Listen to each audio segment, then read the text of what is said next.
update on the injury front. Ronnie Harrison's still undergoing testing, so I don't have a definitive answer that yet there for you on Ronnie.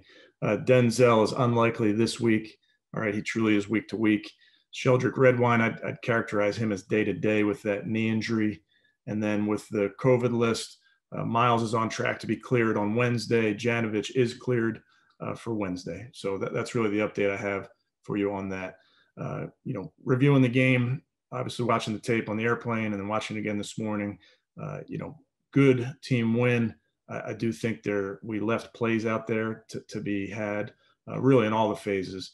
And I think we can get better. I think that's the focus for us today is we got to get one game better. We're into December football, so we have to get stronger.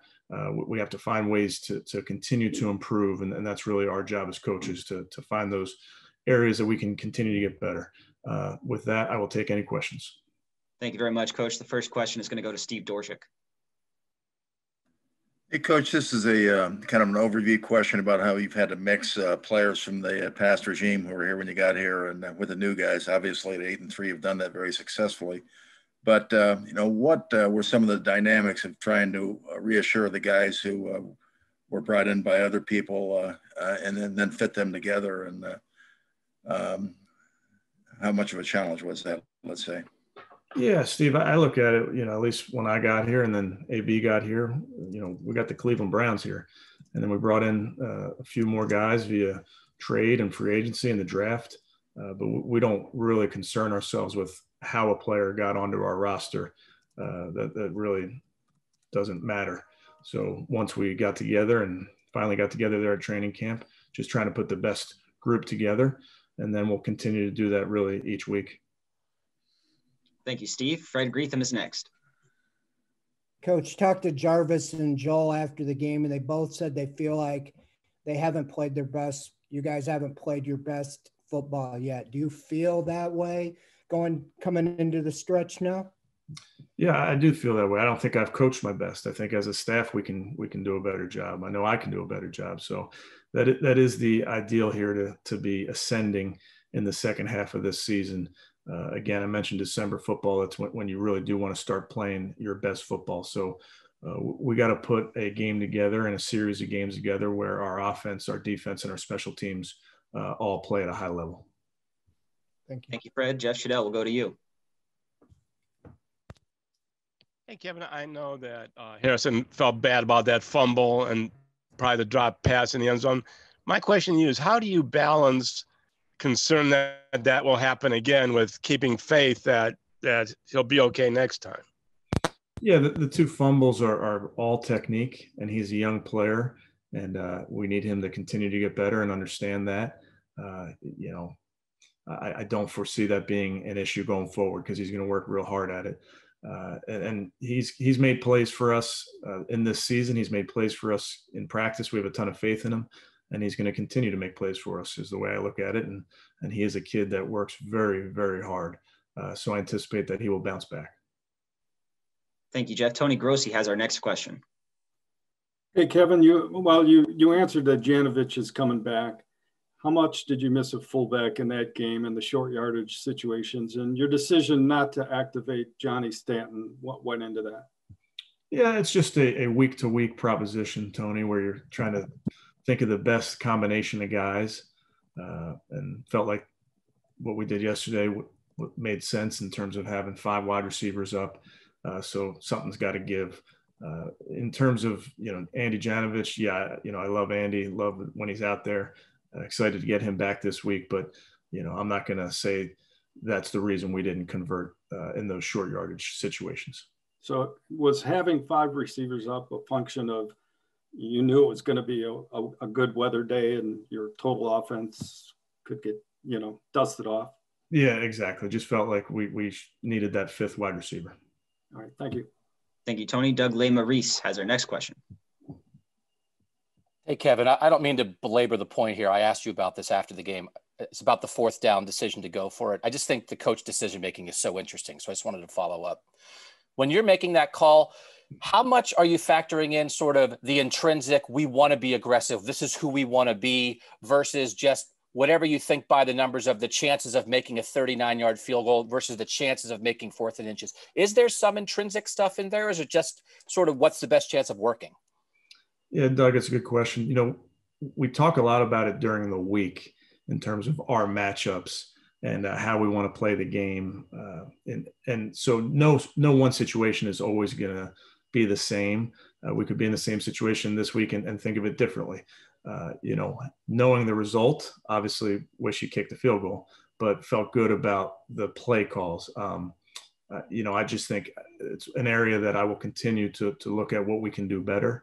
But with all of those decisions, you try to have as much of the conversations during the week and how you want to play the game. And then as the game is ongoing, you're continuing to talk about, you know, your matchups and the plays that you have up and if you like them versus certain looks. So it's really an evolving conversation, if you will. Is there any value in, like, I believe in us, I believe in this offensive line, I believe in us trying to get this? Does that matter at all or not really? Because the guys know you believe in them anyway. Yeah, I mean, they know that I believe in them. I think you also get in moments like we did in the 4-minute situation there at the end of the game. You know, when we're in those situations and we have a lead and we're running the ball, that we call that 4-minute. That doesn't always mean that there's 4 minutes on the clock, but those are the scenarios where we're running it. They know we're running it. And that's when you really rely on your guys. And very similarly, in a short yardage situation, you are relying on your guys. Now, that makes it sound like I'm putting the blame on the players. I promise you, I'm looking at how I can put them in a better position to succeed in those moments. Thanks, Kevin.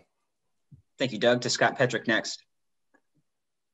Hey, Kevin, when you talk about ascending in December and playing your best ball, what areas do you think you guys need to improve the most? Scott, I think it's just an all-encompassing thing. I really do. You know, at that bye week, we pulled it apart and said some things that we felt like we could do better. I think we made some adjustments that have helped us, but I just think all in all, we need to be better situationally. Like I've mentioned to you, I know I can do a better job, but I don't think it's a one thing or a two thing. I think it's really across the board. We can play better football. And do you like the fact that your players have that attitude that, you know, there's more to come and, you know, brighter days ahead kind of thing? Yeah, I think they understand where we are in the season and that the season is, you got a bunch of ball games left and you can't just rely on what you've done to this date. I mean, we need to get better. We need to get stronger. There's a bunch of things that I feel like we can improve. Thanks. Thank you, Scott. Zach Jackson has our next question. Kevin, I know you guys have followed protocol and you've kept an extra quarterback and kicker all year. Does anything about what happened to the Broncos or the Ravens in the last week change anything for you guys for the last month of the season? Yeah, I mean, Zach, I'm looking at it like everybody is and certainly trying to learn from those situations as much as we can. We're just going to continue to follow the protocols to a T. We're going to be ultra cautious where we can. But I applaud the guys in that. I feel like they're making sure they're doing the smart things in the building, outside of the building. You know, I keep harping on this high risk, close contact thing is a huge deal. And we've been fortunate there because the guys are following the protocols. Is Jarvis ready to play quarterback if it came to that? If you ask him, he's always ready. Thanks. Thank you, Zach. Tom Withers, you're up. Thanks, Rob. Hey, Coach, in terms of Myles, can I safely assume then that he's hit all the check marks in terms of getting into the conditioning program and things that he has to do that are necessary to get back? He's trending that way, yes. Okay. And can you tell us, were his symptoms severe, moderate? What? Yeah, I'm not going to address those. Yeah, I don't want to address those, Tom. Thank you. Thanks, Tom. Nate Ulrich, you have our next question. And with classic timing, Tom hit on the subject I was going to ask you about, Kevin, but what kind of lift do you think it would give you guys, you know, if this stays on track and you get your best player back on Wednesday, you know, as you guys are preparing for a huge game? Yeah, obviously we talked about when Myles went out, you know, we don't want to win without him. We'll do it, but it's, you know, he's a good player. So we want him out there. I think the guys get a big boost when they see number 95 out there with them. So that's just based on how productive he's been. for us, all the game-changing plays he's made for us throughout this season. And do you have any sense or level of comfort that we'll see the Myles Garrett we're used to seeing? You know, I do because I know the kid and how hard he works. But the truth of the matter is I haven't put my eyes on him yet. So I'll be able to answer that better throughout the week. But just knowing the pro that Myles is and how hard he works, I do feel confident there. Thanks. Thank you, Nate. Dan Lobby, you're up. Hey, Coach. We've talked to you so much about like Wyatt Teller and what he's meant to the run game. Yesterday on that screen to Nick, Joel Bitonio was kind of the guy out in front. And then just, I mean, you can throw JC into this mix. How important is it to have those three guys in the middle that can kind of move, get out in space and make blocks? How much of a difference does that make in the run game? Yeah, it makes a huge difference. Joel was outstanding in that football game yesterday, as really to be expected. He's a good football player, does everything you ask of him. He was a game captain yesterday, correctly called tails in the air, which was great. So he was 1 for 1 there. But he does everything that's asked, and he plays hard. His teammates know how much this matters to him. So I singled him out, so he's going to get a big fine this week. Thanks. Thanks, Dan. Tony Grossi, back to you. Thank you. Another follow-up on Garrett first. He's such a workout freak, weight room freak. Has he been able to do stuff like that during this time? Yeah, I mean, there's definitely limitations on what you can do when you're not in the building and you're, at your own home and discretion. So we've tried to be there for him to make sure, if he needs anything, he has it. But we just haven't had our eyes on him. When you're on that list, you're really quarantining and self-isolating. And this isn't the first time your game captain has been inspired to have a good game, but an obviously good game. What goes into your selection of a game captain? Yeah, if this was the case, I'd make all the active guys the captain. I try to think long and hard, Tony, about the game and the message of what's going to be necessary in that game and why maybe this player plays into that message, I guess is the best way to describe it. And then make sure that we have offense, defense, special teams represented throughout the season. And it's just always guys that are a big part of the team and understand how important the team is. And what day do you choose that? We announced that on Friday. Okay, thanks. Thank you, Tony. Marla Ridenour has our next question. Yeah, Coach, after you looked at the OV penalty again, what would you tell him to do differently? Yeah, those are tough plays, Marla. And I understand how the NFL officiates those type of plays. And you want your defenders to play hard and then understand where their target has to be. So, what do you do differently? You try to get get the helmet out of it completely and just use the shoulder. Again, it's hard when that's a moving target. So it's a classic example of you just try to play with great technique, play hard and through the whistle. And that was an unfortunate situation. Thanks. Thank you, Marla. Scott Petrick, back to you. Hey, Kevin, obviously you guys have a big challenge in Derrick Henry coming up. When you look at what James Robinson was able to do yesterday, what do you have to shore up in the run defense? Yeah, I think it is going to be a big challenge this week. You're right. And I think we got to make sure that we're gap sound. Number one, you have to defeat blocks versus a team like this. You have to defeat your one-on-one blocks. And then you got to gang tackle. We're not yet there in our Tennessee preparation, but just understanding how this team plays and seeing them over the years, it does present a big challenge. Is it a coincidence? I'm guessing it's not, that when Myles missed the Jaguars game and then he was limited against the Raiders, that was two of the games you guys struggled the most in run defense? I don't know, Scott, that I'd go that far. I would just tell you, Myles is a very good player for us and excited to get him back. All right, thanks. Thank you, Scott. Next up is Tom Withers. Thanks, Rob. Coach, I know you wouldn't dare think about January football, but as you're coaching December football, is it any differently than it would be normally? I mean, or is it just the organic, evolution of a season that you're fine tuning things and sharpening other things?